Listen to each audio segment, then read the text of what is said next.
नमस्कार। आज हम बात करेंगे बाबा साहब डॉक्टर भीमराव अंबेडकर के बारे में। बाबा साहब की जयंती है।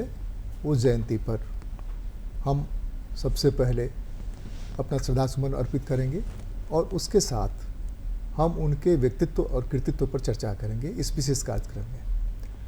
इस विशेष कार्यक्रम में हमने एक्सपर्ट जुटाए हैं अलग अलग फील्ड से, और हमारे साथ कुछ स्टूडेंट्स हैं सेंट्रल यूनिवर्सिटी से, कुछ टीचर हैं सेंट्रल यूनिवर्सिटी से, जो बीच में जरूरत पड़ने पर उनको लगेगा तो वो बात करेंगे, हस्तक्षेप करेंगे। बाबा साहब भीमराव अंबेडकर, मुझे लगता है कि दुनिया के जो प्रतिभाशाली व्यक्ति उस समय थे या आज भी हैं, उनमें एक थे और एक हैं जिन्होंने समता का जो सिद्धांत दिया, भारत के संविधान निर्माण में जो उनकी भूमिका रही, वह समता का सिद्धांत आज भी 75-76 सालों बाद भी कोशिश में है कि हम समता ले आएं। लेकिन जिस कच्छप गति से हमारी सामाजिक व्यवस्था में यह समता का सिद्धांत चल रहा है, उससे राष्ट्र का और समाज का बहुत नुकसान हो रहा है। राजनीति में थोड़ी सी इन चीज़ों की समझदारी, गंभीरता अगर होती तो अब तक समता के सिद्धांत के ऊपर हम बहुत आगे तक बढ़ गए होते। और यह जो आपसी लड़ाई है, आपसी कलह है, आदमी होने के बावजूद एक आदमी को अपने से नीचा देखना, उसको समानता के अवसर में शामिल नहीं होने देना, और जब अगर कहीं पहुंच गया तो उसके प्रति हेय दृष्टि रखना, ये सब खत्म हो गया होता। चर्चा की शुरुआत करने के पहले हम परिचय कराएं। हमारे साथ हैं डॉक्टर राजकुमार, जो विभिन्न संस्थाओं में निदेशक रह चुके हैं, पेशे से डॉक्टर हैं और अभी रिम्स के निदेशक हैं। स्वागत है आपका। हमारे साथ हैं डॉक्टर देवव्रत सिंह, जो विभाग अध्यक्ष है जनसंचार विभाग के सेंट्रल यूनिवर्सिटी झारखंड के। स्वागत है आपका भी। हमारे साथ हैं डॉक्टर प्रतिभा बरवरे, जो सहायक प्राध्यापक है civil engineering department central university Jharkhand. हमारे साथ हैं पूर्व परिचित चेहरा डॉक्टर देवेंद्र कुमार शरण, जो पूर्व प्राध्यापक हैं इतिहास विभाग रांची विश्वविद्यालय। आप सबका स्वागत, सबको नमस्कार, सबको जोहार। हमारे साथ कुछ स्टूडेंट्स भी हैं और कुछ टीचर भी हैं सेंट्रल यूनिवर्सिटी से। आपका भी स्वागत, आपको भी जोहार, आपको भी नमस्कार। डॉक्टर राजकुमार, मैं आप ही से आरंभ करता हूं। अगर डॉक्टर अंबेडकर के बारे में जयंती पर हम उनके व्यक्तित्व और कृतित्व पर चर्चा करना चाहें तो आप किस पहलू पर ज़्यादा थ्रस्ट देंगे? देखिए, वैसे तो जब हम बाबा साहब पर परिचर्चा करते हैं तो इतने बड़े विद्वान पर चर्चा करने के लिए आप किसी भी पहलू को टच कर सकते हैं।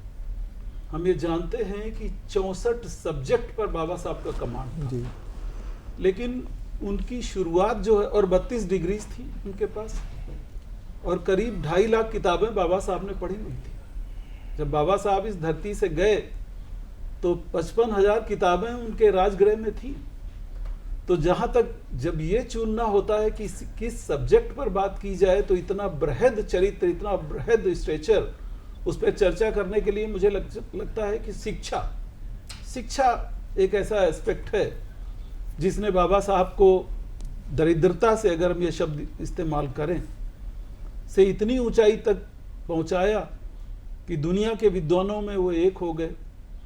और भारत में पिछले 200 साल की हिस्ट्री अगर मैं देखता हूँ, वैसे मैं हिस्ट्री या राजनीति का विद्यार्थी नहीं हूँ, मैं दिमाग का सर्जन हूँ, न्यूरो साइंटिस्ट हूँ, लेकिन फिर भी मैं ये पाता हूँ कि इतना बड़ा विद्वान भारत की वसुंधरा पर तो 200 साल में पैदा नहीं हुआ कोई। तो शिक्षा पे मुझे लगता है अगर बाबा साहब की बात की जाए तो उनका हथियार ही शिक्षा था, शिक्षा उनका मिशन था।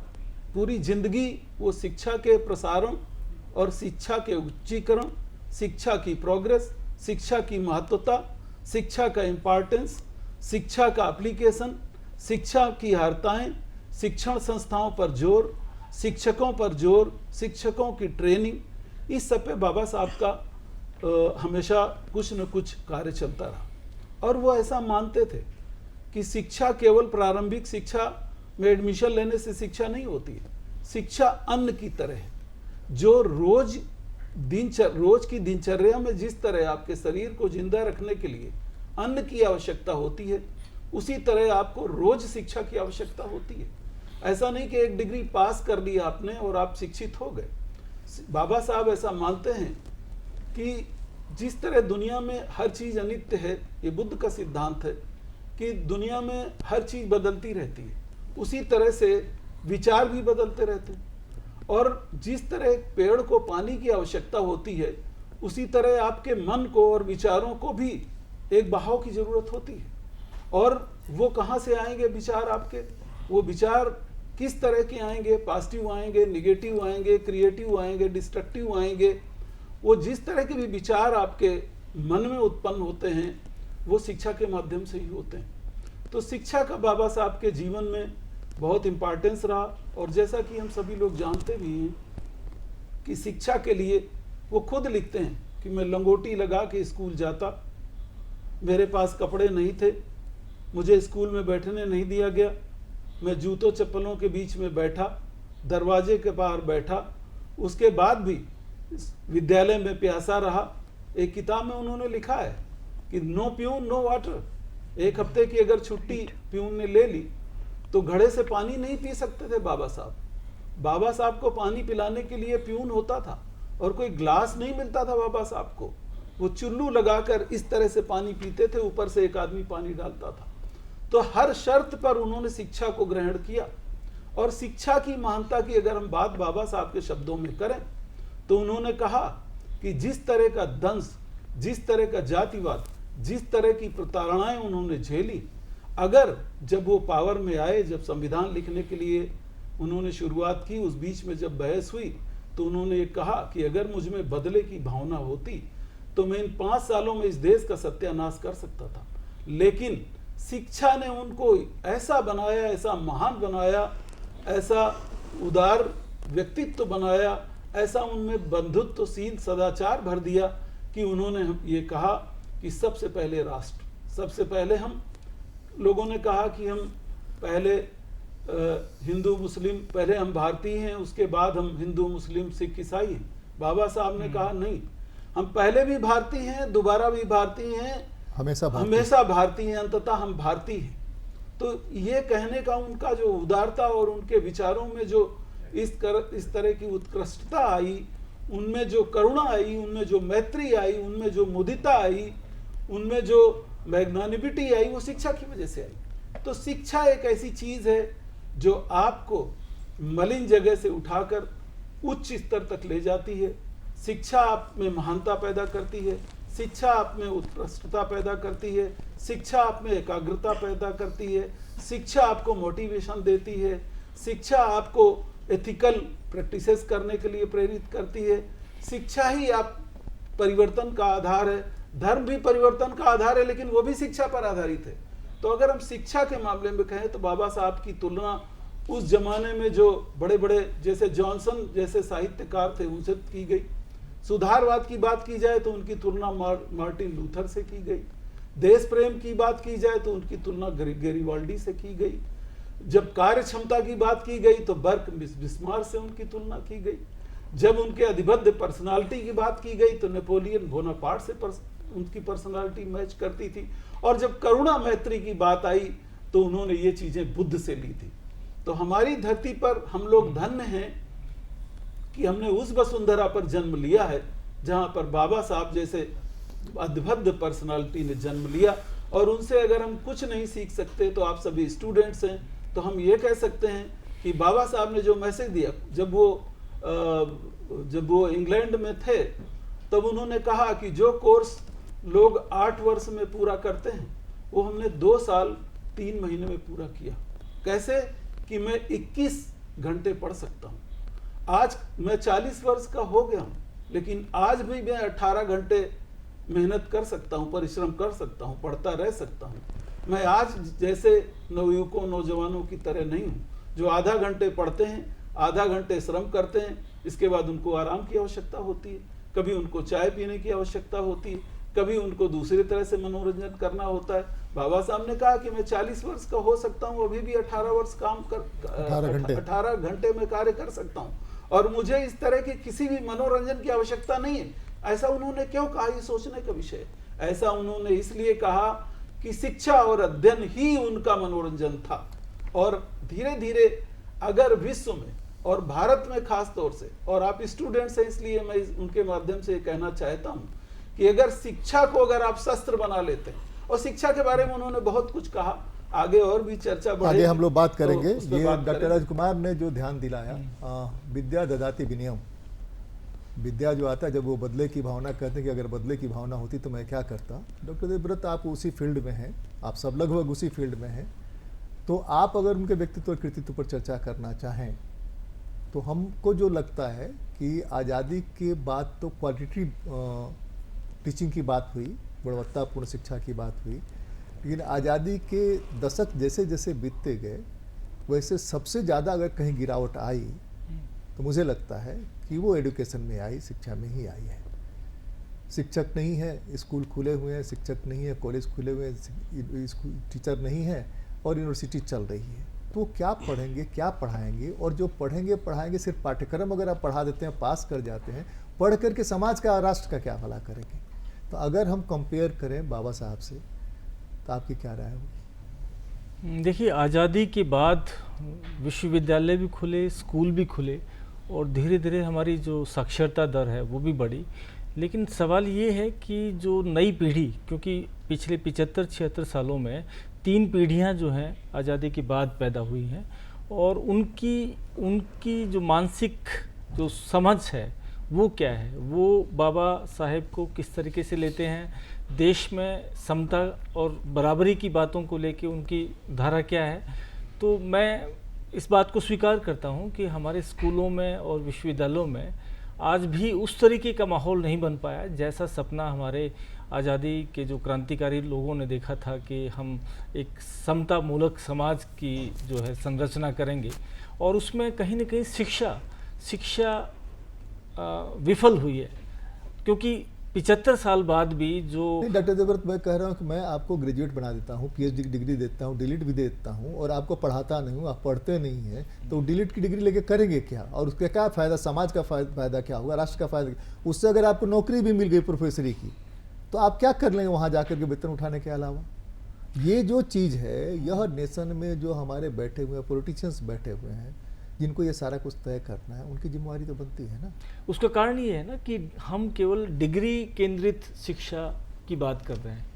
डिग्रियां हैं, ज्ञान है, लेकिन वो उनके जीवन में अमल में नहीं है, वो समाज की बेहतरी के लिए सोचते नहीं हैं, और उनका जो कथनी और करनी है कैंपस होना चाहिए। तो जबकि उनकी कथनी और करनी में बड़ा फर्क है। वो अच्छे नंबर के लिए जो है परीक्षा में बहुत कुछ लिख सकते हैं, लेकिन जब वो जीवन में व्यवहार करते हैं तो वो व्यवहार लगभग वैसा ही है जैसा 100 साल पहले था। जैसे समता की बात हम कर रहे हैं, बराबरी की बात कर रहे हैं, तो होना तो ये चाहिए था कि 3 पीढ़ियां निकलने के बाद आज जाति प्रथा खत्म हो जानी चाहिए थी और समता की। लेकिन आज भी ऐसी खबरें आ रही हैं कि राजस्थान से और यूपी से और बिहार से कि नेता लोग जो हैं वो एक नेता के गुजरने के बाद जो है मंदिर का शुद्धिकरण करते हैं, या किसी ऑफिस की कुर्सी है उसकी धुलाई होती है। तो ये जो घटना है, या फिर किसी दूल्हे को जो है अपनी घोड़ी पर चढ़ने की अनुमति नहीं है, तो इस तरीके की घटनाएं बड़ा मतलब झकझोर देती हैं कि आखिर वही ना हम वहीं खड़े हैं। हम जो शिक्षा दिए उस शिक्षा का क्या असर पड़ा, उस समाज पर क्या असर पड़ा? शिक्षित तो वो समाज है जो घोड़ी पर नहीं चढ़ने दे रहा है, शिक्षित तो वो समाज जो चप्पल नहीं पहनने दे रहा है, शिक्षित तो वो समाज है जो कि बाजा नहीं बजाने दे रहा है। तो हमने जो शिक्षा दी उस शिक्षा का असर क्या पड़ा? हम तो आज भी वो आदमी नहीं मानता है, कल भी नहीं मानता था नहीं। तो उस मामले में शिक्षा कहीं न कहीं विफल हुई, उस पर सवाल उठाना चाहिए, और उसमें शिक्षकों की बड़ी भूमिका है। और मुझे ये स्वीकार करने में कोई हिचक नहीं है कि बहुत सारे शिक्षक भी इसी मानसिकता के शिकार हैं, और उनके आचार व्यवहार में, बातचीत में वो जातिवाद जो है झलकता है। गांव देहात में अब भी ऐसी घटनाएं आती हैं, और विश्वविद्यालयों में भी। शासन उनको तो रोक सकता है ना, अगर वो नहीं रुकते हैं तो शासन इसीलिए ना भाई कि शासन उनको तो रोक ही सकता है ना, वो भी शासन रोकने में विफल है। ये सबसे नेगेटिव है ना, सबसे नकारात्मक, सबसे दुखद यही है कि हमारी शिक्षा जो है वो विचार नहीं बदल रही, व्यवहार नहीं बदल रही, और हम निरंतर हमारे कपड़े नहीं बदले चलेगा, बिना नहाए भी चलेगा, लेकिन अगर विचार नहीं बदलता है तो बहुत मुश्किल है ना। उसी के लिए तो पूरा का पूरा कॉन्स्टिट्यूशन शुरू ही वहाँ से होता है, खत्म भी उसी पर होता है। जीने के अधिकार में अगर समता को माइनस कर दें, फिर जीने का अधिकार का कोई मायने मतलब नहीं है। जैसे जानवर जीते वैसे हम भी जी लेंगे। तो ये थोड़ा सा चिंताजनक बात है कि डॉक्टर प्रतिभा। जी, मुझे ऐसा लगता है कि जैसा बाबा साहब ने कहा है कि शिक्षा वो हथियार है जिससे हम पूरी दुनिया को जीता जा सकता है। और इसमें अगर कहीं हम जिनकी बात कर रहे हैं जो उन्होंने घोड़ी पे जीत कर नहीं दिखाया भी और हम भी वो कर सकते हैं, हम भी वो कर सकते हैं। पर हमारे साथ मुझे ये लगता है कि जैसे हम दूसरे समुदाय की बात करते हैं कि वो ऐसा करते हैं, वो ऐसा क्यों कर पाते, क्योंकि हम करने देते हैं।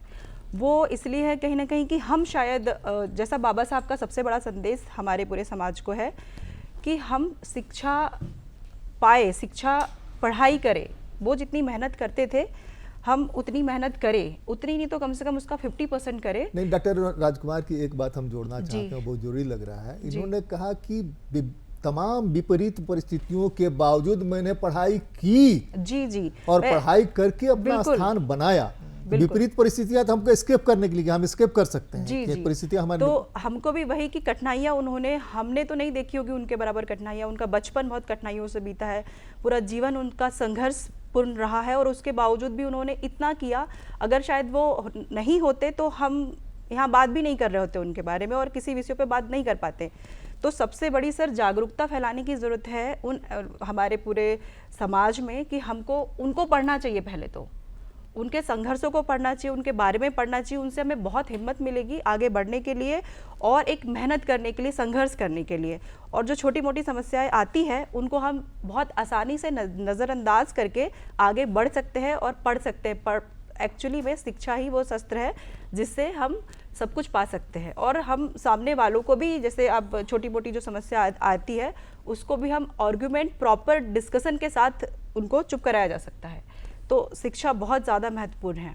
मैंने उनका एक छोटा सा वाक्य मैं बताना चाहती हूँ कि जो उनके करीबी थे डॉक्टर बाबा साहब के, तो वो सब उनके बारे में जानते थे कि वो रात भर पढ़ाई करते थे। मतलब वो दिन में पढ़ाई, रात में पढ़ाई, और वो सिर्फ सुबह भोर में सोने जाते थे और मात्र 2 घंटा सोया करते थे। तो उनके साथ एक व्यक्ति जो थे जो उनकी थोड़ी हेल्प करते थे खाना वगैरह बनाने में। तो वो एक दिन पिक्चर देखने चले गए, मूवी देखने चले गए, और जब वो लौटे तो उन्होंने नॉक करके दरवाज़ा खोलने के लिए बाबा साहब से अनुरोध नहीं किया। वो रात भर बाहर सोते रहे। क्यों? और जब बाबा साहब कर रहे होंगे, हाँ, जब बाबा साहब उठे और जब उन्होंने देखा ये तो बाहर सो रहे, तो उन्होंने कहा कि मैं आपको डिस्टर्ब नहीं करना चाहता था, क्योंकि आपको शिक्षा से इतना प्रेम है और आप जिस मेहनत से, जिस लगन से आप पढ़ते हैं, तो मैं सब जानते थे उनके करीबी।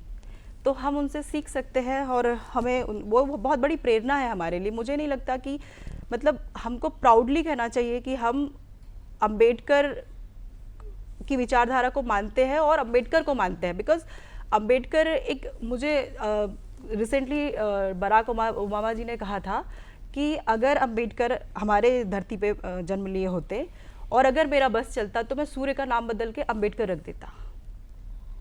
ये बहुत बड़ी बात उन्होंने कही थी, क्योंकि सूर्य, आप समझ सकते हो कि सूर्य की क्या महत्ता है हमारे लिए। तो हमको उनको हमारा आदर्श प्रेरणा स्रोत है, अथाह ज्ञान का सागर है। तो हमको ये चीज़ समझनी चाहिए। और सब जी देखिए, हमने क्या किया कि शिक्षा का बाजारीकरण किया, शिक्षा का उद्योग लगाया, शिक्षा का एक ऐसा नहीं बनाया कि ये सब के लिए, और उसका जुनून लोगों में पैदा नहीं किया। जुनून समझते हैं आप? नहीं, जुनून तो पैदा किया ना, साक्षर हो जाओ, साक्षर होने का जुनून नहीं पैदा करना था। शिक्षा प्राप्ति करने के लिए जो जुनून होना चाहिए था वो पैदा नहीं किया। हमने क्या किया कि आपको एक डिग्री दे करके हमने क्या किया, उसका एक तरह से ये बाजारीकरण किया कि हम एक तुमको पढ़ा रहे हैं और तुम कहीं नौकरी पकड़ लो। शिक्षा ज़्यादातर लोगों को देखिएगा, शिक्षा क्यों पा रहे हैं, हमको ये करना है। कभी ये नहीं कहा कि हमको शिक्षित होने के लिए। आपको 99% ऐसे लोग मिलेंगे जो ये कहेंगे कि हमको फलाना नौकरी के लिए पढ़ रहे हैं, है ना। तो शिक्षा का बाजारीकरण इसको कहें। दूसरा क्या हुआ कि शिक्षा को 2 भागों में बांट दिया गया, एक गरीब की शिक्षा, एक अमीर की शिक्षा। गरीब की शिक्षा को क्या किया गया, उसको इतना लच्चर किया गया कि जो स्कूल सब देहातों में है, या जिसको हम सरकारी स्कूल कहते हैं, जिसमें हम पढ़ के आए, हम लोग सब पढ़ के आए, उसका जो ये था, आज वो एक तरह से एकदम मरणासन पर है वो शिक्षा। तो वो, और दूसरी तरफ हमने शिक्षा को इतना महंगा कर दिया कि गरीब बच्चों के लिए पढ़ना मुनासिब नहीं रहा। आज हमको पता चलता है कि एक डॉक्टर को बनने के लिए 1 करोड़ रुपया खर्चा करना कम से पड़ता है। कम। और हमारे डॉक्टर साहब, हमको लगता है कि फ्री में पढ़ के आए। उनसे पूछ लो कि फ्री में पढ़ के आए। तो जो चीज़ें होनी चाहिए थी उसका हमने क्या क्या दुरुपयोग किया। दूसरा है कि हमको शिक्षा के साथ क्या बनना चाहिए, नैतिक बनना चाहिए। जब हमारे पास मोरलिटी नहीं है तो हमारे शिक्षा का कोई महत्व नहीं है ना। जब हम मोरल है तभी हम शिक्षा का महत्व दे सकते हैं। आज हमारा क्या है कि कोई 100 रुपया दे करके हमसे गलत काम करवा सकता है, कोई हमको 100 दे के गलत करा सकता है, हमारे से ऊपर को करोड़ दे के करा सकता है। आज हमको न्यायालय पर विश्वास नहीं है। मैं तो ऐसे जगह पर बोल रहा हूँ, न्यायालय पर विश्वास नहीं है, क्योंकि वहाँ के जजों के यहाँ जब रुपयों के भंडार मिलते हैं तो हम कहाँ जा रहे हैं। हम नैतिक नहीं है, हम शिक्षा के लिए हमारा जुनून नहीं है। आज हमारे बच्चे जो हैं वो झंडा कहाँ लेके फहरा रहे हैं। हमको दुख होता है। जिनको साइंटिस्ट बनना चाहिए था, बाबा साहब जैसे विदेशों में जाकर हार्वर्ड यूनिवर्सिटी में पढ़ना चाहिए था, जुनून की तरह जो काम करना चाहिए था, आज हम जो है वो क्या कर रहे हैं। तो हमने जो किया उसका सबसे बड़ा दोष जो है वो पॉलिटिशियंस को भी है, हमारे गार्जियन को भी है, हमारे माहौल को भी है, और हमारे भीतर जो है एक जाति बैठा हुआ है। और वो ऐसा बैठा हुआ है कि जो ब्राह्मण है उसमें कई कैटेगरी है, जो क्षत्रिय है उसमें कई कैटेगरी है, और जो दलित है उसमें भी कई कैटेगरी है। एक दलित दूसरे दलित को नीचा दिखता है, तो जो जहाँ खड़ा है वो सोचता है कि हम तो इससे ऊपर हैं, हमसे भी नीचा है लोग। यही तो कमाल है ना। ये समाज ऐसा हमने बांट जो के रख बनाया, दिया। ये समाज हमने बनाया ऐसा कि हम जो है वो एक अंधविश्वासों में, बाबा साहब क्या है, बाबा साहब एक खुला विज्ञान है, एक साइंस है ना। जब बाबा साहब बात करते हैं तो अपनी किताब में लिखते हैं कि किसी का ब्लड ले लो, किसी आदमी का, किसी जाति का ब्लड ले लो, जब आप ब्लड चढ़ाने जाते हो तो जाति पूछते हो, लेकिन जब आप पानी पीने जाते हो तो जाति पूछते हो, जब खाना खाने जाते हो तो जाति पूछते हो। ये क्या है, आडंबर न है।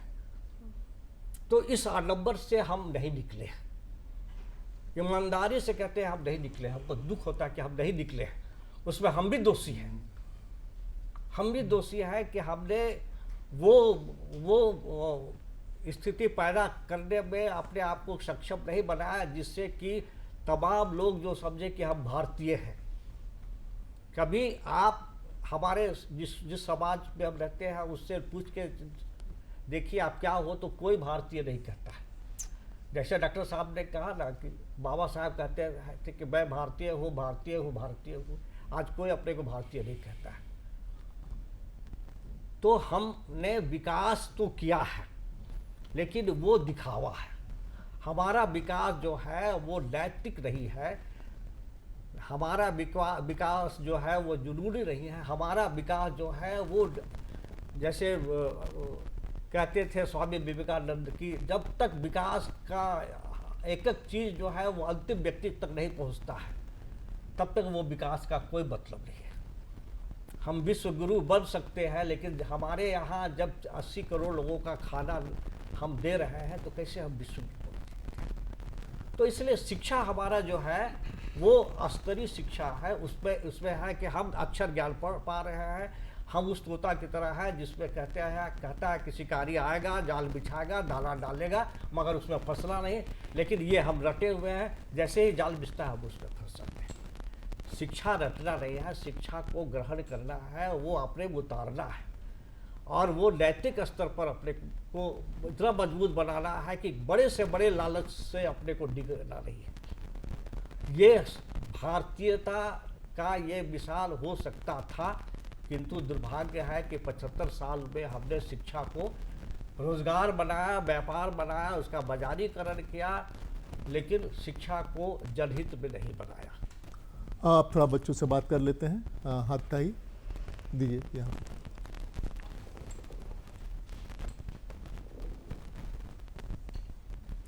नमस्कार, मेरा नाम निधि कुमारी और मैं सेंट्रल यूनिवर्सिटी से। मेरा 2 क्वेश्चन है। पहला क्वेश्चन सर आपसे है, आप शिक्षा के बारे में बात कर रहे थे सर। हमें अभी, अब मैं तो पढ़ रही हूँ, मास्टर पीजी कर रही हूँ, लेकिन मुझे जहाँ तक पता कि मैं 20,000 की नौकरी करने के लिए भी जाती हूँ तो वहाँ बहुत सारे डिग्री के लिए रिक्वायरमेंट होता है, लेकिन हमारे यहाँ ऐसा है कि देश चलाने के लिए कोई डिग्री नहीं है। अगर तो इम्पॉर्टेंट ये है कि जो देश चला रहा है वो हम सबको रूल रेगुलेशन बना रहा है, उसके लिए हमारे पास कोई क्वालिफ़िकेशन कुछ भी नहीं है। कोई भी कानूनी कार्रवाई चल रही है लेकिन वो देश चला रहा है। तो सर इसमें आपका विचार जानना चाहूँगी। दूसरा क्वेश्चन सर सारे पैनल के मेंबर से है कि अभी कॉन्स्टिट्यूशन, जैसा कि हमें पता है बाबा अम्बेडकर सर की देन है, तो सर अभी बहुत सारा अनुसाधन हो रहा है, 106 से ज़्यादा हो चुका है। तो आपको क्या लगता है इसमें चेंजेस होना चाहिए? और बहुत सारे नेताओं का डिमांड भी है कि इसमें चेंजेस करना चाहिए, तो आपको लगता है चेंजेस करना चाहिए या फिर इसी में सुधार करके इसमें काम करना चाहिए? Thank you. पहले मैं बताऊं? नहीं नहीं, 1 मिनट रुकिए, आप बात बता दीजिएगा। अच्छा। कर ही लेते हैं उधर से। हाँ नेक्स्ट। अच्छा अच्छा। पीछे दीजिए, पीछे माइक दे दीजिए। आप सभी को जोहार। बाबा साहब के लिए हर एक भारतीय के दिल में बहुत सम्मान है। उनको कॉन्स्टिट्यूशन का जनक भी बोला जाता है, लेकिन एक और पहलू है कि मैंने उनके बारे में पढ़ा कि वो हिंदू धर्म से उनको कुछ अलग ही, मतलब उसको वो हमेशा मतलब हिंदू धर्म का विरोध करते थे। जैसे कि उन्होंने बोला है कि मैं हिंदू के रूप में पैदा हुआ हूँ लेकिन हिंदू के रूप में मरूंगा नहीं। उन्होंने अपनी किताब में खुले रूप से हिंदू देवी देवताओं का और उनके शस्त्र का विरोध किया है। तो इसके पीछे का क्या रीज़न था? In relation next. Of caste. हाँ नेक्स्ट। नमस्कार, मेरा नाम मृत्युंजय कुमार है और मैं केंद्रीय विश्वविद्यालय झारखंड का छात्र हूँ। मेरा सवाल ये था कि जैसे हम बात करते हैं जातियाँ पे, और उनका मुख्य कारण यही इसलिए हम उन्हें मानते हैं कि उन्होंने एक दबे हुए समुदाय को उन्होंने एक समानता का अधिकार दिलवाया, और सभी को लिए, चाहे वो महिलाएं हो या फिर दलित हो, सभी लोग जितने थे उनके। तो ये बात आती है कि उनका एक कोटेशन है कि लोकतंत्र केवल दिखावा है जब तक जातियां खत्म नहीं हो जाती। तो इस पे मुझे जानना था कि क्या है ये। नेक्स्ट। नमस्कार, मेरा नाम राहुल मसदकर है। मैं जानना चाहता हूँ कि जो डॉक्टर भीमराव अंबेडकर साहब हैं, उनको एक दलित नेता के रूप में जाना जाता है, और दूसरा उनकी जो पहचान है वो एक संविधान निर्माता के रूप में है। मैं जानना चाहता हूँ कि ख़ास तौर से जैसे डॉक्टर प्रतिभा जी से, कि वो महिलाओं के लिए उन्होंने क्या कार्य किया है और क्या वो दूसरी ओर नीतियाँ बनाई हैं, उसके बारे में मैं जानना चाहता हूँ। नेक्स्ट। नमस्कार, मेरा नाम अर्चना कुमारी है और मेरा प्रश्न है कि दलित और वंचित लोगों के लिए जो बाबा साहेब ने जितना आंदोलन किया, क्या हमारे देश में, हमारे राष्ट्र में, हमारे समाज में क्या ये असर है? क्या हम उनके उस आंदोलन को निभा पा रहे हैं? हमारी युवा पीढ़ी जो है, और जो हमारे आने वाले देश में हम एक सशक्त राष्ट्र बना सकते हैं, सशक्त देश बना सकते हैं, क्या हम उनके विचारों पे चल रहे हैं? क्या हम उनकी सोच पे हम टिक पा रहे हैं, या फिर हम ऐसे समाज की संरचना कर रहे हैं जिसका बाबा साहेब ने सोचा भी नहीं था? नेक्स्ट। हाँ माइक ले लीजिए मनोज। आप ही शुरू करें। ये हाँ पूछो। नमस्कार जोहार, मेरा नाम राशि और मैं सेंट्रल यूनिवर्सिटी से हूँ। सर मेरा क्वेश्चन ये था कि जैसा कि हम लोग जानते हैं कि हमारे सोसाइटीज़ में यूथ्स के एजुकेशन का सबसे बड़ा एम होता है कि हमें आगे जाके सैलरी मिले ताकि वो अलग अलग फैसिलिटीज़ अवेल कर पाएँ। तो सर ये जो थिंकिंग है कि हम अपने सोसाइटी को सर्व ना करके बस खुद के बेनिफिट के लिए ये सोच रहे हैं कि हमें ये चाहिए, हमारे परिवार को आगे जाके ये मिलेगा, जबकि फॉरेन में ऐसा नहीं होता। वहाँ के यूथ्स अपने कंट्री के लिए पहले डेडिकेटेड होते हैं। तो इस मेंटालिटी को चेंज करने के लिए आपकी क्या विचार है, मैं ये जानना चाहूँगी। हाँ मनोज ले लीजिए। और कोई नहीं है? देखिए बहुत सारे क्वेश्चंस हैं और मुझे लगता है कि अगर आपने ध्यान से सुना होता हमारे पैनलिस्ट को तो बहुत सारे जवाब आपको ऐसे ही मिल जाते। तो सुनने में कहीं आप देख रहे होंगे लेकिन ध्यान कहीं और होगा, फिर भी जवाब तो मिलना ही चाहिए। डॉक्टर राजकुमार, मैं सबसे पहले टच करूंगा आपका क्वेश्चन कि वो हिंदू धर्म के विरोधी थे। तो मैं आपको बता दूं कि बाबा साहब खुद कहते हैं कि ऐसा माना जाता है कि मैं हिंदू धर्म का विरोधी हूं और हिंदू धर्म का विध्वंसक हूं। ये खुद लिखा है उन्होंने। लेकिन एक दिन जब इतिहास हमको एनालाइज करेगा तो ये पाएगा कि हिंदू धर्म का रक्षक भी मैं ही हूं। अब इस तथ्य को समझना पड़ेगा। दोनों चीजें ऐसे उन्होंने कंट्रोवर्शियल स्टेटमेंट क्यों दिए? पहले बाबा साहब ने अपने चाइल्डहुड से ही हिंदू धर्म में सुधार की हर कोशिश की। उन्होंने महाड़ आंदोलन किया, 14 तालाब से सभी को, दलितों को पानी मिले। उन्होंने कालाराम मंदिर पे अधिकार जमाने की कोशिश की, उसके लिए उन्होंने संघर्ष किया कि मंदिर में सभी का प्रवेश हो।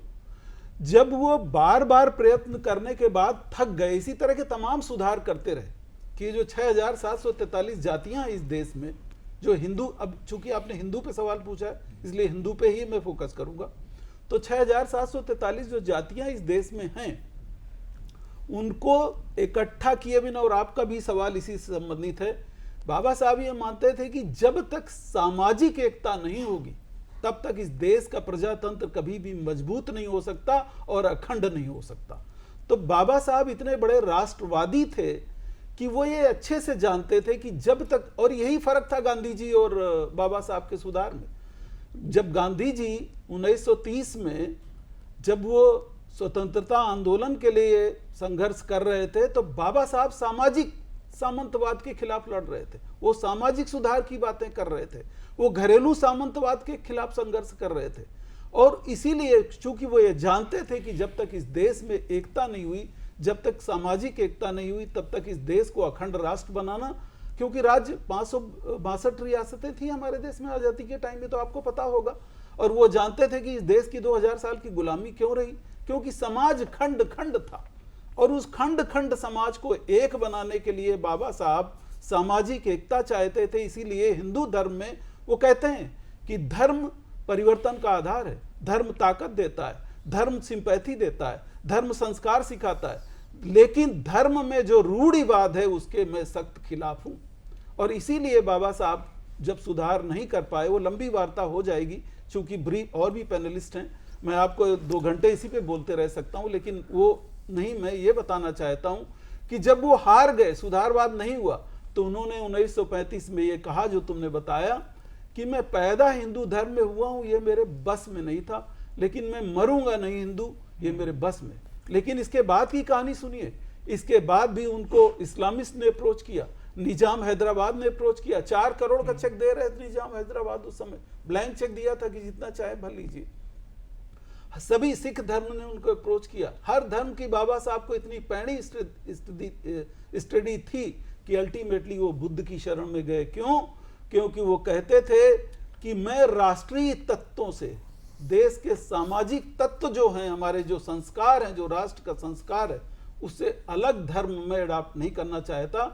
इसीलिए बाबा साहब ने जो भी कहा, शुरू में जो हिंदू धर्म का विरोधी जो आप कहते हैं, उन्होंने और एक बात कही।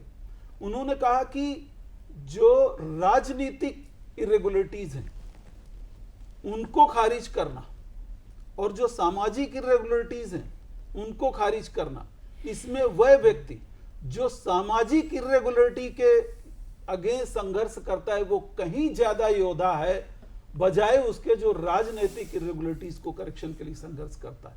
तो बाबा साहब को आपको समझना पड़ेगा, वो इतना बृहद एक मिनट में आपके सवाल का जवाब इनके वो से कंक्लूड करने की कोशिश करता हूँ। जो आपने कहा, बाबा साहब ने कहा कि मैं हिंदू धर्म में पैदा हुआ लेकिन मरूंगा नहीं, कब कहा यह देखना जरूरी है, जो इन्होंने डॉक्टर राजकुमार ने बताया। दूसरे ये कि हमारे शरीर में कई अंग हैं, कई हिस्से हैं, हाथ है, उंगलियां हैं, आँख है, नाक है, हम सबका ख्याल रखते हैं ना, तब ना हमारा पूरा शरीर काम करता है। लेकिन हम किसी एक का ख्याल रखेंगे तो हमारा पूरा शरीर ठीक से काम करेगा क्या? तो हिंदू धर्म में जो तमाम जातियाँ अगर एक होकर के रहेंगी, एक दूसरे का सम्मान करेंगी, तब हिंदू धर्म की जो ताकत होगी, अगर आप ही की बात मैं करूँ, तब जो हिंदू धर्म की ताकत होगी, और आज जो ताकत है कि नहीं वो तो हमको लतियाता है जब हम वहाँ जाते हैं, वो तो हमको निकाल देता है जब हम वहाँ जाते हैं, वो आपके साथ तो नहीं खड़ा है, नहीं है ना। इसलिए उनको समझने की जरूरत है, और समझेंगे तब जब सुनेंगे और पढ़ेंगे। बिना समझे पढ़ नहीं सकते, समझ नहीं सकते हैं। हम उनको दुश्मन मान सकते हैं, हालांकि वो दुश्मन है नहीं। जो उन्होंने कंक्लूड किया था कि आने वाले दिनों में पीढ़ियाँ गुजरने के बाद लोग मानेंगे कि मैं सबसे बड़ा हितैषी था। इसलिए कि आप टूटे नहीं। जो भी कन्वर्सन्स हो रहे हैं रिलीजन में, क्यों हो रहे हैं? इसलिए कि आप उसको वो अपनापन, अपना प्यार, अपना स्नेह नहीं दे रहे, तो उसको लगता है कि वहाँ जाकर के हम कर लें, जो उन्होंने नहीं किया कि दूसरे धर्म में नहीं गए। ठीक है डॉक्टर देवव्रत? मेरा विचार ये है कि नई पीढ़ी को दरअसल दोबारा से डॉक्टर अंबेडकर को समझने की कोशिश करनी चाहिए। आज़ादी के बाद जो है उनका सही मूल्यांकन नहीं हुआ, और उनके व्यक्तित्व के रिलेवेंसी जो है ना, कहाँ कब उन्होंने क्या कहा, अगर उसको नहीं उठाएंगे ना, कहीं से कोई चीज़ उठा लेंगे तो समझ नहीं पाएंगे। समझने के लिए कहाँ क्या है, वहाँ से जब तक नहीं चलेंगे, उसको नहीं पढ़ेंगे, और दूसरे की मदद लेनी पड़ेगी। इतना आसान नहीं है कि आप पढ़ लिया और पढ़ करके आप समझ गए।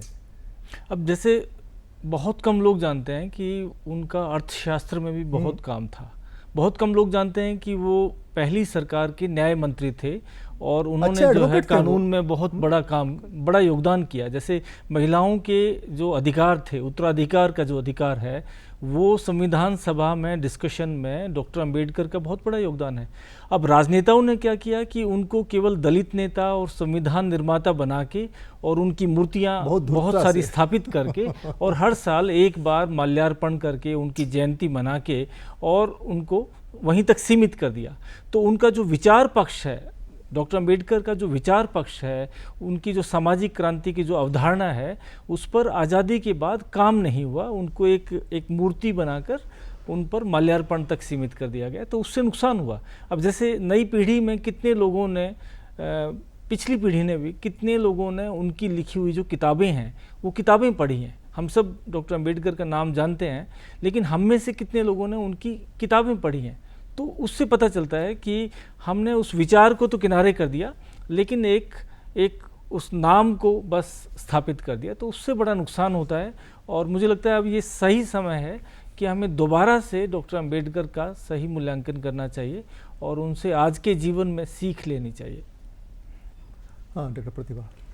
मैं ये कहना चाहूँगी कि ये बहुत दुखद है मुझे, और हम सभी को लगना चाहिए, क्योंकि वो किसी एक विशेष समुदाय के नेता बन के रह गए, लेकिन उनको पूरे वो राष्ट्र के नेता है। और ये दुर्भाग्यपूर्ण स्थिति है डॉक्टर प्रतिभा कि लगभग सारे नेता किसी न किसी जाति में बांट दिए गए। जी बिल्कुल, लगभग सारे के सारे नेता जो राष्ट्रीय अंतरराष्ट्रीय स्तर के नेता थे, उनको जाति वालों ने पकड़ लिया, जाति वालों से उनको बांध दिया गया। जबकि आप बाबा साहब के बारे में अगर जानेंगे तो वो एक बहुत अच्छे अर्थशास्त्री थे, समाजशास्त्री थे। उन्होंने कानून की पढ़ाई की थी, उनके पास बहुत सारी डिग्रियां थी, और उसी सबको मिला के उन्होंने अपना पूरा कंट्रीब्यूशन दिया है संविधान के निर्माण में।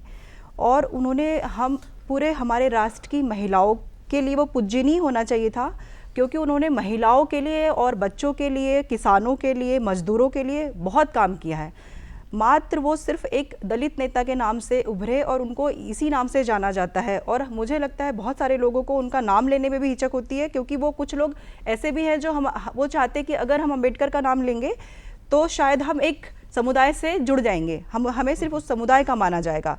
बट ये निकालना होगा, और हमको बाबा साहब को जो उनकी ओरिजिनल छवि है उस सबके सामने लाने की ज़रूरत है, और वो हमको करना होगा।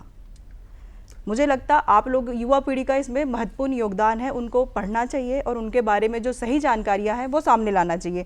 वो राष्ट्र नेता थे, वो महानायक है, वो युग पुरुष रहे हैं, और ऐसा युग पुरुष, महापुरुष इस धरती पे आना मुश्किल है। मेरा विचार है कि आप लोगों ने हिंदू कोडविल पढ़ा है, हिंदू कोडविल सुना है?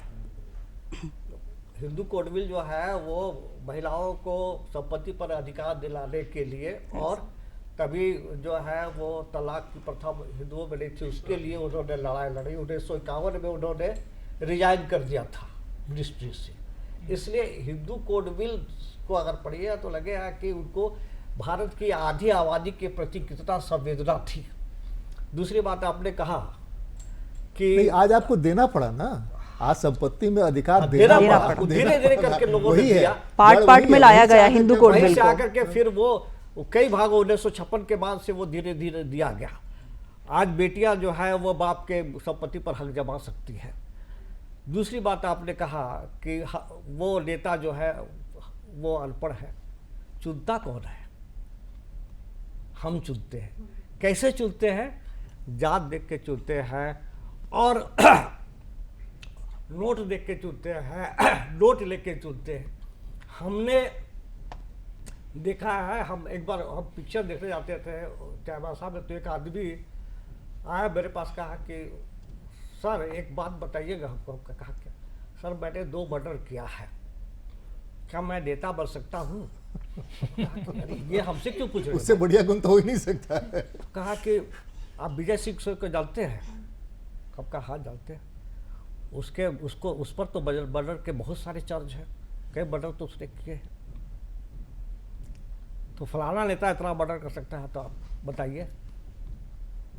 तो आज क्या है, आप पूरे जो रूलिंग पार्टी है और अनरूलिंग पार्टी है उनके नेताओं का लिस्ट निकाल के देख लीजिए, उसमें अपराधियों की बड़ी संख्या है और हम उनको वोट देते हैं। तो जब तक हम को क्या करना होगा कि हम उस ऐसे आदमी को वोट दें। थोड़ा सा हस्तक्षेप करेंगे सर साहब, माफ करिएगा, थोड़ा सा हस्तक्षेप करना जरूरी हो गया है। तो इसलिए हस्तक्षेप करना जरूरी हो गया है, हमारे पास कंपल्सन भी है, हमको उसी में से चुनना है जो लोग खड़े हुए हैं। तो हमारी सोसाइटी ऐसे लोगों को खड़े करे और हम भी खड़े हों कि हम डॉक्टर अंबेडकर बनेंगे, हम गांधी पार्टियों की जिम्मेदारी है, पार्टियों की जिम्मेदारी है कि वो सच आदमी दोनों की दोनों। और हमारी जिम्मेदारी है कि उसमें से 11 में जिसके पास भले एजुकेशन नहीं हो लेकिन कोई क्रिमिनल रिकॉर्ड उसके नाम नहीं है, कोई ये नहीं है, तो हम उसको वोट दें। सोसाइटी तो बदलना हमारी जिम्मेदारी है, तो वोट हम दे रहे हैं तो हमारी जिम्मेदारी है कि हम सोसाइटी को बदलें। लेकिन हम जो हैं वो वोट देने के वक्त इन चीज़ों को गहराई से नहीं देखते। निधि के सवाल का जवाब बाकी रह गया, हम दें कि आप देंगे? हाँ। उसने सवाल किया था डिग्री, नौकरी और वो के लिए। क्या सर मेरा सवाल था कि अगर हम 20,000 रुपये नौकरी करने के लिए जाते हैं तो हमारे पास बहुत सारा डिग्री, बहुत सारा एक्स्ट्रा एक्टिव जो भी है नॉलेज चाहिए होता है, लेकिन अगर हम नेता बन रहे तो पढ़ाई का कोई उतना वैल्यू रहा नहीं, जैसा कि अभी के सिनेरियो में हम देख पा रहे हैं। सही बात। क्राइम रेट है, अगर आप सरकारी नौकरी चले नहीं, मूल मिला करके इनका सवाल ये है कि अनपढ़ भी नेता बन सकता है, मंत्री बन सकता है, वो सवाल है। और देखिए ठीक है, बहुत ये है कि हमने तो डिग्रियां पाई है और हमारे नेताओं ने बेरोजगारी बढ़ाई है ना, तो दोनों में सामंजस्य नहीं है। तो जब सामंजस्य नहीं होगा तो हम लोग जो हैं वो एक क्या है, डिग्रीधारी बेकार लोगों की एक फौज बना रहे हैं। और वो फौज जो है उसको हम इस कदर बोल रहे हैं कि उसमें क्रांति की शक्ति नहीं है, समझे ना। थोड़ा सा ये एक्चुअली इस पे मैं भी बोलना चाहती हूँ कुछ। ये जो आपने बात की ना अभी, आप इसको थोड़ा सा सोचिए, ये कैसे हुआ, कैसे पॉसिबल हुआ कि जिनके पास डिग्री नहीं है वो राज कर रहे हैं? कैसे पॉसिबल? वोट देने का अधिकार किसने दिया हमको? और वोट देने का जो अधिकार है वो सबको इक्वल है। और आज हम जिनकी बात कर रहे हैं उन्होंने भी वैसे तो नहीं पहुंचे होंगे, उन्होंने भी बहुत संघर्ष किया होगा।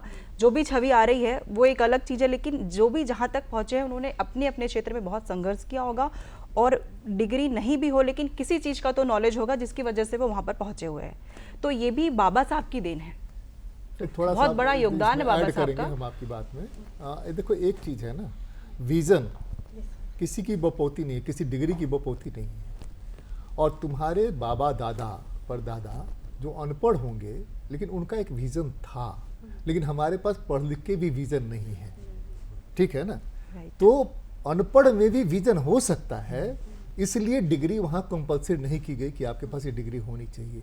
लेकिन बाद के दिनों में, हाल के ये वर्षों में ये किया गया कि आप अपनी डिग्री बताइए कि आपने क्या पढ़ाई लिखाई की है, इसलिए कि मतदाता तय कर सके कि हमको क्या करना है। लेकिन विजन किसी की बपोती नहीं है। हमसे ज़्यादा गांव का एक ट्राइबल जानता है कि पेड़ बचाने से कितना ऑक्सीजन बचेगा। वह बादल का रंग देख करके किसी मौसम विज्ञानी से पहले बता सकता है कि कब बारिश होने वाली है, कब नहीं होने वाली है। तो ये विजन जो है, विजन वाले जब वहाँ जाएंगे तब वो समता की बात करेंगे। लेकिन डिग्रीधारी जब जाएंगे तो चूंकि वो नौकरी के लिए गए हैं तो वहाँ जाके नौकरी करेंगे।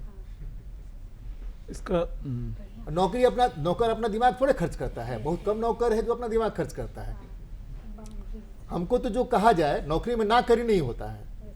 यस सर, नहीं डॉक्टर राजकुमार जैसे कम लोग होंगे जो ना करके भी यहाँ पहुँच जाते हैं। हाँ डॉक्टर साहब आप कुछ कह रहे थे। मैं अगर बाबा साहब को आप पढ़ेंगे तो जैसा कि सभी ने कहा कि एक बहुत बृहद कैरेक्टर है, एक मिशन है बाबा साहब। और अगर नटशेल में हम ये कहें तो कभी भी बाबा साहब ने नहीं कहा कि शिक्षा का व्यवसायीकरण, जो शरण साहब ने कहा, शिक्षा की गिरावट का मुख्य कारण है हमारा शिक्षा का व्यवसायीकरण।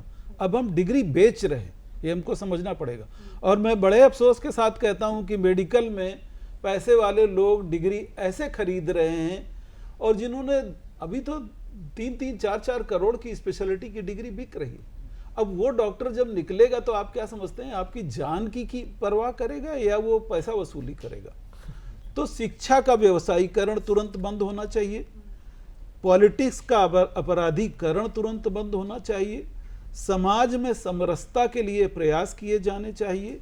ये 6743 जातियां और 12 तरह के धर्म और मान्यताएं हमारे देश में हैं, उनके लिए, उनको एक रखने के लिए जो संविधान की उस समय कंपल्सन थी वो बाबा साहब ने हमको दिया है, ताकि हमारा राष्ट्र सुदृढ़ राष्ट्र बने, एक राष्ट्र बने। इसीलिए उन्होंने जो पैरवी की संविधान बनाने में, वो जानते थे कि खंड खंड बटे रहने से हमारा देश 2000 साल गुलाम रहा, इसीलिए उन्होंने संघात्मक स्ट्रक्चर दिया है कॉन्स्टिट्यूशन को। वैसे तो राज्यों को पूरी आज़ादी है अपनी ग्रो करने के लिए, लेकिन हमारा जो संविधान है वो फेडरल है। इसका मतलब क्या है? संघीय संविधान है। संघीय संविधान का मतलब क्या है कि संघ की ताकत अल्टीमेट हो। शीतकाल में कुछ नहीं हो रहा है, राज्य अपनी अपनी तरक्की के लिए काम कर रहे हैं, लेकिन अगर कोई दाएं बाएं कर रहे या कहीं से अटैक हो जाए हमारे ऊपर, या कोई देश में विपत्ति आ जाए, राष्ट्रपति जी की एक अभिभाषण और एक नोटिफिकेशन के साथ सारा राष्ट्र संघीय हो जाता है। तो संघीय राष्ट्र बनाने के लिए जो बुनियादी चीजें हैं, बाबा साहब को समझना बहुत मुश्किल है, बहुत आसान नहीं, जितनी सरल भाषा में हम कह रहे हैं। बाबा साहब को समझना बहुत मुश्किल है।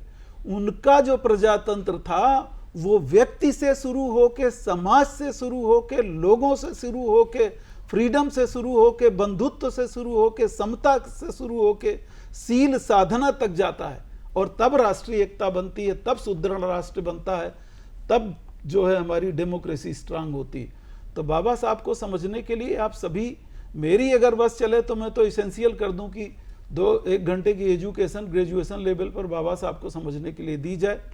सीरियल जो चल रहे हैं वो भी काफ़ी चलाने के लिए चल रहे हैं, उनमें भी सही मैसेज नहीं जाता है।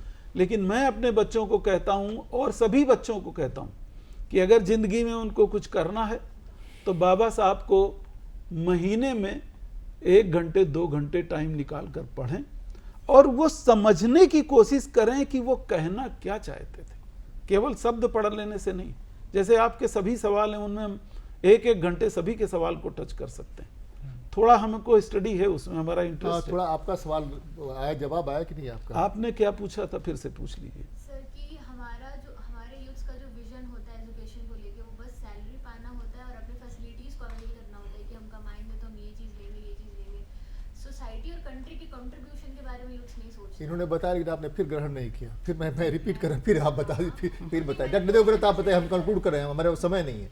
नहीं, मेरा तो ये संदेश है कि इनका सवाल जो है उस सवाल का जवाब देते हुए आप आगे बढ़िए, नहीं तो छोड़ दीजिए डॉक्टर राजकुमार के लिए, हम लौटते हैं तो इनसे कंक्लूड करा लेंगे। देखिए, ये जो चलन है, नई पीढ़ी जो है पूरी तरह से करियर ओरिएंटेड हो गई है और वो देश को उस तरीके से नहीं देखती, तो ये चलन कोई बहुत अच्छा चलन नहीं बनाया है। क्या उस ढंग से? पूरी की पूरी शिक्षा पद्धति में हमको बनाया है, वहाँ सिस्टम उसके हमने सिस्टम यही युवा पीढ़ी आज से 50 साल पहले कुछ और तरीके से सोचती थी, लेकिन अभी ये जो सेल्फ सेंट्रिक अप्रोच है पूरी की तरह कि मैं, मेरा परिवार, मेरा भविष्य है, तो ये कहीं ना कहीं एकांगी सोच है। इसका मतलब वो अपने आप को समाज से अलग करके देख रहा है, जबकि हम जो हैं वो एक समाज की उपज है और हमारा भविष्य उस समाज से जुड़ा हुआ है। तो ये जो शिक्षा है ये कहीं ना कहीं मिसिंग है। मैं ये कहना चाहूँगी कि बाबा साहेब डॉक्टर अंबेडकर एक विचारधारा है और जो बहती रहना चाहिए और तीव्र गति से बहती रहना चाहिए, जिसकी वजह से हम राष्ट्र निर्माण में जिन विचारधाराओं की वजह से राष्ट्र निर्माण संभव है। जैसा हम सोचते हैं कि हमें विकसित भारत चाहिए, मुझे लगता है अगर हम अम्बेडकर विचारधारा पर चलेंगे तो बहुत जल्दी राष्ट्र निर्माण कर पाएंगे, विकसित कर बना पाएंगे। मैं कहता हूँ कि रोज हम कम से कम 10 मिनट भी सोचे कि हम अपने से क्या कर सकते हैं, अपने जी जहाँ पर है वहाँ से क्या कर सकते हैं। और क्या कर सकते हैं का मतलब है कुछ लोग को एजुकेट कर सकते हैं, कुछ लोगों के लिए कुछ मदद कर सकते हैं। राष्ट्र जो है वो उसकी अवधारणा यहाँ से शुरू होती है कि आप अपने सेल्फ को छोड़ करके जो निस्वार्थ हो करके किस तरह से काम कर सकते हैं। आप में जो एनर्जी है उसका कैसे राष्ट्र के निर्माण में पॉजिटिव रूप से उपयोग कर सकते हैं। ये अगर आप आज के युवा सोचने लगे तो वो उनका पढ़ाई जो है वो सिर्फ जो है वो नौकरी तक ही सीमित नहीं रहेगा। वो नौकरी में भी रह करके 10 लोगों की भलाई करते हैं या समाज को एक अग्रसर आगे ले जाने का काम करते हैं, तो उसी से समाज बनता है। डॉक्टर राजकुमार, देखिए, मैं तो अल्टीमेटली यही कहना चाहूँगा, फिर मैं बाबा साहब को कोट करूँगा। वो ये कहते थे कि शिक्षा बिना सील और सदाचार के हिस्र पशु के समान है। इसको जरा समझने की आवश्यकता है। अगर आप में सील नहीं है, अगर आप में एथिकल वैल्यूज नहीं है, अगर आप में मोरलिटी नहीं है, अगर आप समाज के लिए चिंतित नहीं है, अगर आपको समाज की समझ नहीं है, तो आपकी शिक्षा मूल्यहीन हो जाती है। इसलिए शिक्षा को जब तक सील सदाचार, इसका मतलब एथिक्स और मोरलिटी से नहीं जोड़ा जाता है, तब तक हमारा कल्याण नहीं हो सकता। जहाँ तक रोजगार की बात आपने पूछी थी, बाबा साहब के शब्दों में करीब 10 या 12 बार उन्होंने इस्तीफा दिया और 1918 में वो 450 रुपए की नौकरी उनको मिल गई थी। प्रोफेसर ऑफ इकोनॉमिक्स हो गए थे सिडेनहम्स कॉलेज में, जहाँ वो पढ़े हुए थे। तो अगर उनका टारगेट केवल नौकरी होता तो शायद भारत जो आज आधुनिक भारत जितना भी बना है वहाँ तक न पहुँच पाता। तो हमको युवाओं की सोच को परिवर्तन में लाना पड़ेगा। उसके लिए शिक्षा के मूलभूत जो स्ट्रक्चर है, इंफ्रास्ट्रक्चर, थॉट प्रोसेस है, उसको भी चेंज करना पड़ेगा। एक बार दोबारा से हम संप्रभु राष्ट्र हैं, वो संविधान की वजह से बने हैं। हम सुदृढ़ राष्ट्र हैं, वो संविधान की वजह से हैं। लेकिन हमारा जो कॉन्सेप्ट था स्वतंत्रता, बंधुत्व का, समानता का, वो अभी तक समाज में नहीं आ पाया। आप लोग यूथ हैं, ये चैलेंज आपके कंधों पर है और मुझे लगता है अगर आप इस पे काम करेंगे तो हम बहुत जल्दी, विश्व गुरु तो बहुत छोटी जगह है, नालंदा विश्वविद्यालय हमारे देश में था, 10 किलोमीटर बाई 7 किलोमीटर की लंबाई चौड़ाई पे था, 1500 स्टूडेंट्स थे उसमें और 1000 टीचर थे और डोर पे ही उसका वाइवा हो जाता था। तो हम विश्व गुरु थे, उसमें विश्व गुरु समय हमारा खत्म हो रहा है, हम इसको आगे नहीं चला सकेंगे। एक चीज कि हम भी कुछ राष्ट्र के लिए कर सकते हैं।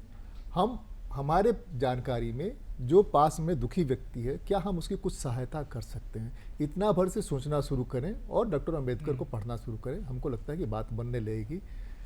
विशेष कार्यक्रम में आज तो बस इतना ही। आप लोग आए, बहुत बहुत धन्यवाद। जोहार, नमस्कार। जोहार, धन्यवाद। धन्यवाद।